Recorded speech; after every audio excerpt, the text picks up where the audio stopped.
do we need to know about service animals?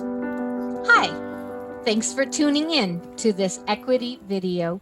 My name is Sharon Ballantyne, and I am a member of the current equity team of the East Central Ontario Regional Council of the United Church of Canada.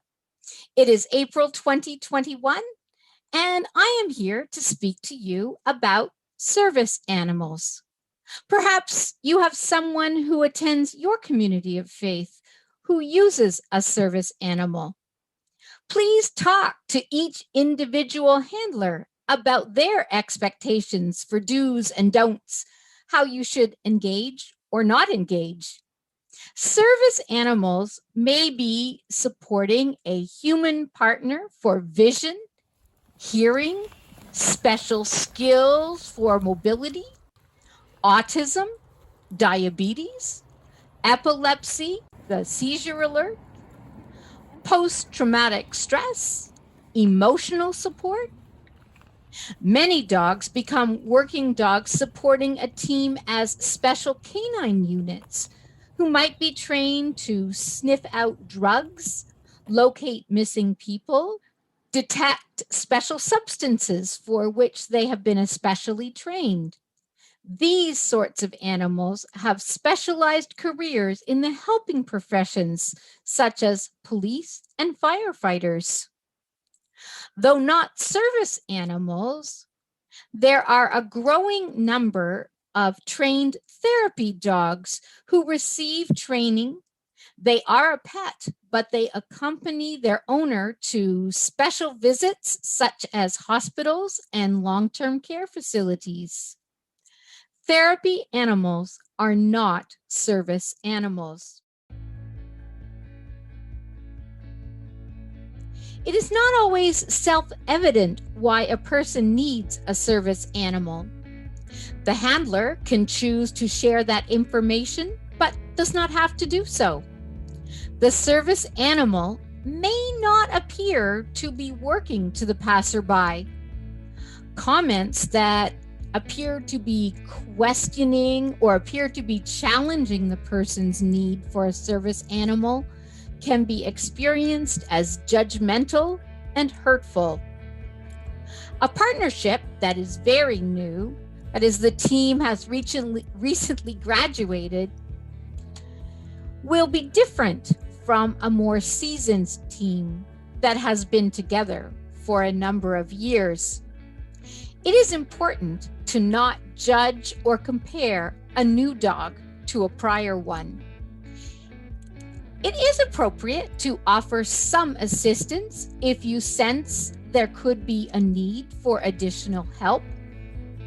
The handler may say, "No, thank you," to your offer. The handler and their dog are an independent team. What you imagine as frightening may be part of the team's everyday experiences. It is important to never grab a handler, their dog, leash, or harness.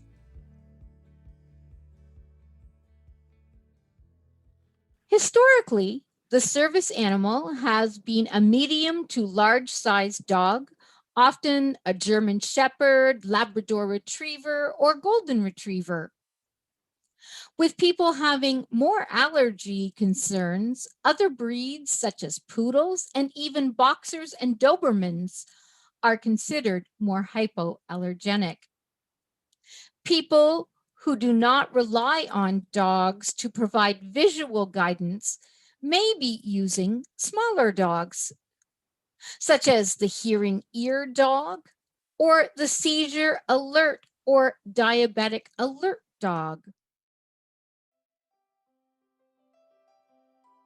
Numerous dog training schools exist across North America and throughout the world, each with different harness designs and different identifying characteristics to indicate the service animal is working.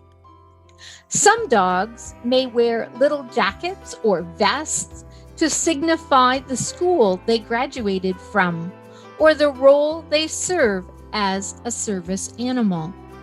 Dogs that are being puppy raised to become future service animals may have different identifying vests or sweaters as well.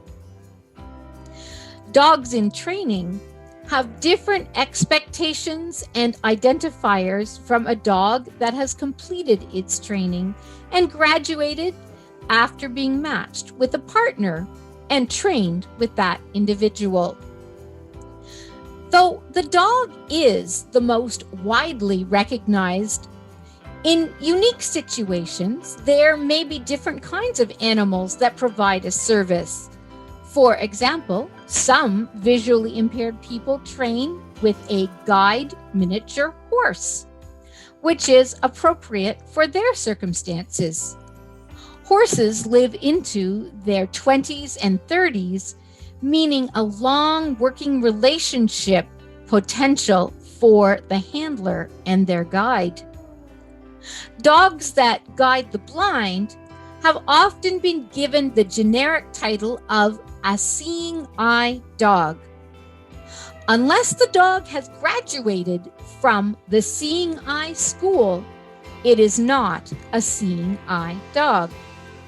My first guide came from Pilot Dogs in Columbus, Ohio.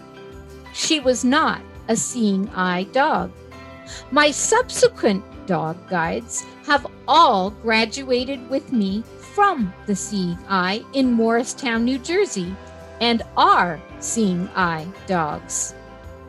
You can see the Seeing Eye branding on the leash, harness, and collar. No matter what kind of service animal a handler may be using, when approaching any dog, do not try to distract or get the attention of the dog. Speak to the dog's handler and ask permission before any interaction. Knowledge of what one handler allows or disallows does not have universal application. For example, I adhere strictly to the expectation that when the dog is in harness, it must never be petted until permission is asked and the harness is removed. Some handlers may determine it is okay if the dog is on duty but not actively working, such as lying at the person's feet. Do not assume you know what is wanted or expected. Everybody's situations are different. When I got my first guide dog, I had a very small amount of sight and could tell light from dark. Within a few months of getting my first guide dog, I became totally blind. When training with my subsequent service animals, I have met classmates who could sometimes recognize a person down the hall, could tell colors, even read print in some situations. Very few have been totally blind like me. In poor lighting or with changing situations, what a person could detect could change. Likewise, a person with a service animal may have an mobility assistance dog that is adaptive to their changing realities, such as sometimes using no assistive devices, to a support cane, walker, or wheelchair. Some days, a person might be able to open a door and sometimes need their service animal to do that for them. A person with a seizure alert dog or for diabetes can never know when their dog will need to provide emergency support they are trained to give. It is truly amazing what service animals can be trained to accomplish. I know of a situation in which a blind person who had a guide dog for that purpose had her dog trained from a second school to work with the person when they became reliant on a wheelchair. Some deafblind people might have dogs that support to some degree their dual needs. I know of a person who has a service dog for autism support, who also has seizures, and the dog, without being taught, began alerting for seizures as the dog learned to sense the person's situation. Like people, animals have different personalities, different strengths, different areas of challenge. Every day I learn as a dog handler. I am so blessed by my service animal. We all have good and challenging moments. If you are a pet owner, please keep your dog on leash at all times when out in public. It is frightening how many times dog handlers and their partners have to deal with loose dogs. A couple of weeks ago, I was crossing a street with my parallel traffic being a very busy highway, and a loose dog came racing over, distracting my dog in the middle of a street crossing. The dog raced over to where we were trying to make a safe crossing.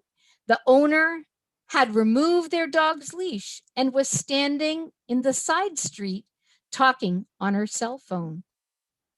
The person commented, their dog just wanted to say hello and sniff my dog, clearly not comprehending the danger.